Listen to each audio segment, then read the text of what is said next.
Indira suspense காப் thriller திரைப்படத்தை எங்கேயும் எப்போதும் கண்டு மகிழ சன் நெக்ஸ்ட் ஆப் டவுன்லோட் செய்யுங்கள். ஒண்ணும் இல்ல, அது ஒண்ணும் இல்ல.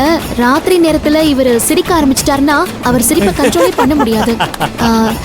இப்படிதான் நான் ஸ்டாப்பா சிரிச்சுட்டே இருப்பாரு.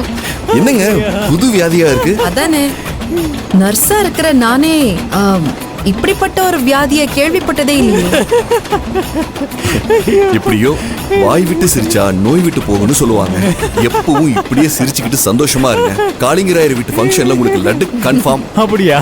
போங்க பிரதர், போய் புள்ள குட்டிங்களை படிக்க வைங்க. என்னால சிரிக்க முடியல, வயிறெல்லாம் வலிக்குது. என்னங்க பாருங்க, இப்படி சிரிக்காதீங்க. அப்புறம் என்னங்க நினைப்பாங்க? பின்ன என்ன ஆகுற? நிக்க போற கல்யாணத்துக்கு லட்டு போட போறேன்னு சொன்னா சிரி போறாதா? ஏங்க அதுக்காக இப்படி அங்க சிரிப்பீங்க? உன் ஃப்ரெண்டு கண்மணி தினேஷை கூட்டிட்டு ரெஜிஸ்டர் கல்யாணம் பண்ண போறா. அதுக்கப்புறம் இவங்க சமைக்கிறத சாப்பிடுறதுக்கு யாரு இருக்க போறா? எவன் இருக்க போறா? எங்க அமைதியா இருங்க ப்ளீஸ். எல்லாரும் நம்மளே தாங்க பாக்குறாங்க. வாங்க, இல்ல ஆதுர, நம்ம தினேஷ் பார்த்து தைரியம் சொல்லுவோம். வாங்க வாங்க. ஐயோ.